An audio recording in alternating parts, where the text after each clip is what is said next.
This is going to be an interesting topic, right? And I was kind of activated to do this by some comments that someone had put on one of my posts on my actual profile, as opposed to in this group, right? And I thought it was a really, really interesting comments, and some great points that this woman was making, which was, okay, what was the post about? The post was talking about ladies who are going for let's say aesthetic treatments, right? Okay, which presumably one is doing to hope to enhance one's ability to somehow catch a male partner. I mean, I find it odd and weird. I mean, if I think when I was, you know, in my teens or 20s, if someone had said in a couple of decades the teens and 20s are going to be doing this thing to themselves, I would have been like, no. You know, in our days, I remember we got piercings, you know, and well, you know, on the one hand, I suppose there was a time way back when where people were like, oh my God, someone's wearing makeup, you know. Well, I think a little bit of makeup can be fun, right? You know, but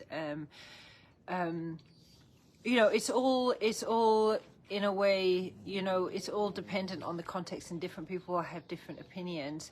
However, I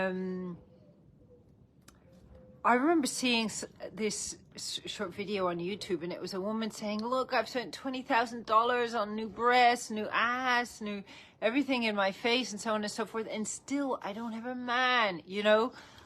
Poor girl, you know.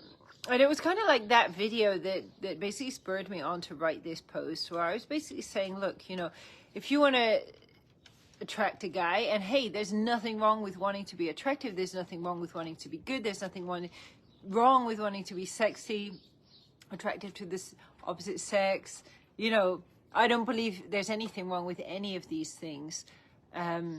However, you know, I think sometimes we can do things that maybe they don't come from an authentic place, which is my opinion of lip fillers and so on, is I don't think particularly they come from an authentic place. I can't say 100%, but I suppose when I just see so many women doing so many things to themselves, you know, cosmetic enhancements or whatever you call it, it just doesn't seem, something about it just seems odd to me.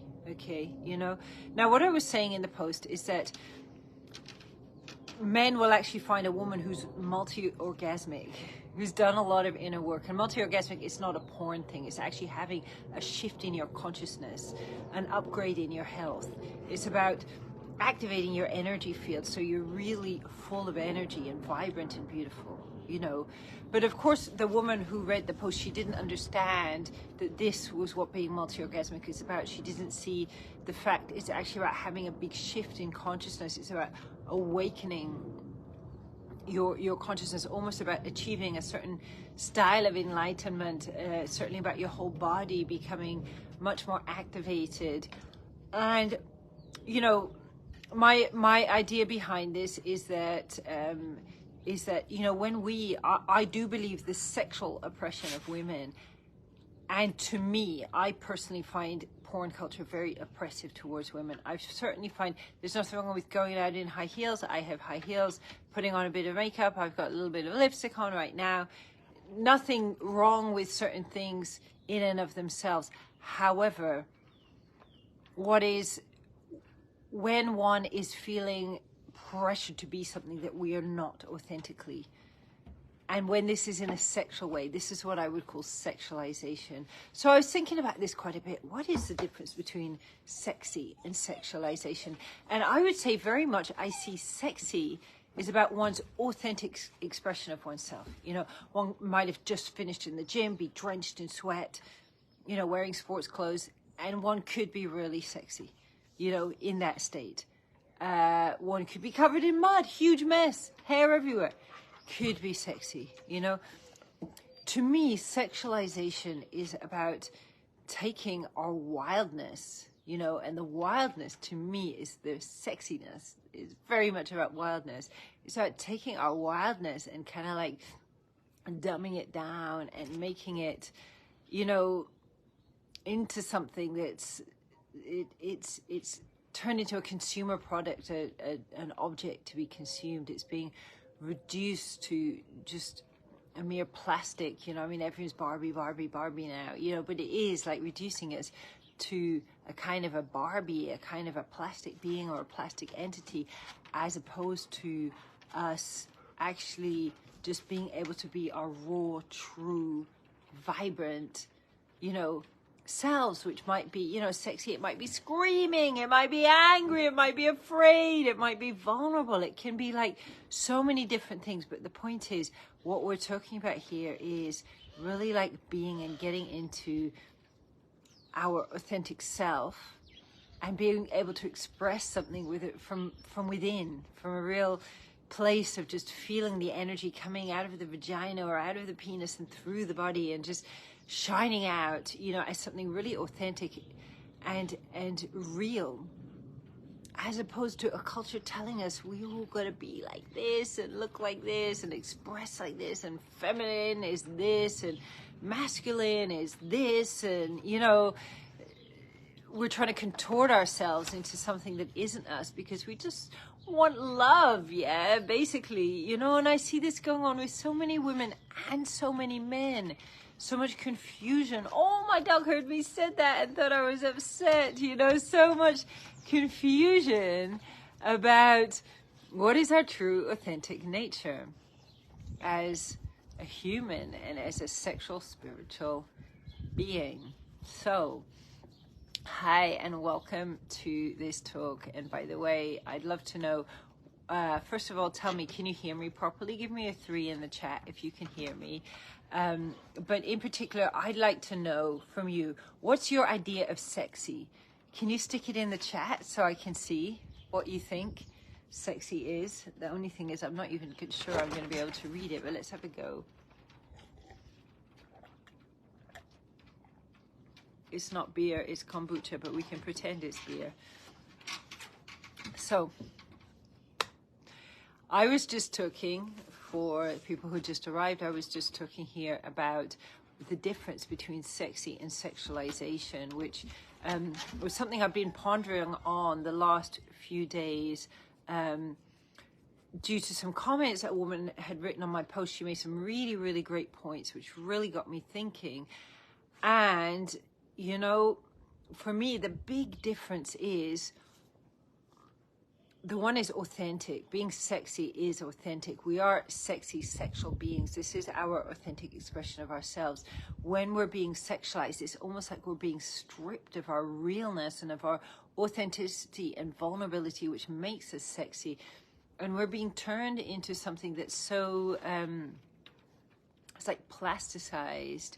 You know, we're being turned into a consumer object to be used, you know, by others. And it's like, this is something that's been programmed into us. It's not that certain people are users, like the men are the users, the women are the used. I think this is an incorrect understanding. And now when we talk about sexualized, and obviously people think of sexualization of women, which we see all around us, but I want to also talk about the sexualization of men as well, because I think it's a really, really big thing. And now when I talk to men, one thing I get to understand is so many men are nervous about going into sex. And no wonder, you know, they've probably seen porn, they've probably seen, you know, these really inauthentic depictions of men having sex, and be like, oh my God, I'm supposed to be like that. How am I going to do that? You know, huge amounts of performance anxiety kicking in. Women can be pretty cutthroat to men as well, pretty critical. Women can really objectify men, you know, all the talk about large penises and so on. It's kind of objectifying men, turning men into sex objects. You know, yeah, there's a lot of objectification about men, and sometimes I actually hear from men, which is probably something that very few men will actually open up their mouths and speak about, is many men go into sex like super, super nervous, or feeling like they have to go and do it. You know, I say to men, I say always, you know, just think, do you want to do it? Don't have sex with her if you don't feel like it. Or if you want to wait. You know, maybe she wants to wait, but even if she doesn't, It's not right that you're forcing onto your own body to do something that's not authentically in alignment with what you want to do. And this is also very much the case for we as women as well. The last thing we need to be doing is feeling under pressure to sexually perform, to give a blowjob by like XYZ on you know, a porn video or whatever. You know, what we want to do is really be like authentically in touch with our bodies, knowing what our body's about, and really, really clear about what we want, so we can be empowered in our yes and empowered in our no's. And this goes for both, absolutely both sexes, all genders. This is absolutely essential, that we're actually knowing, you know, what we want. And I think that the more we're able to come into like an embodied expression of our sexuality in a way where we're just absolutely connected with our sexuality, we're really aware and in touch with our emotions, we're really able to you know, channel this authentic energy of self, the sexier and sexier that we've become. I'd love to know your thoughts on this. You know, on the other hand, when we're being stripped of our authenticity, when we're being turned into something that's not who we are, you know, when we're feeling pressured into sexual things we don't want, yes, this happens to men, yes, this happens to women, it happens to everybody, and we pressure ourselves into things we don't want. You know, it's usually us who's the biggest offender against ourselves. And then it's so easy to go and end up feeling all yucky about sex, because we're not actually like in relationships with our pussies, we're not in relationships with our cocks, we're not knowing what we want to do, and then we're just getting into these confused situations where we're not feeling, you know, we're not feeling that we're able to express our souls through our sexuality in an authentic and real and beautiful way.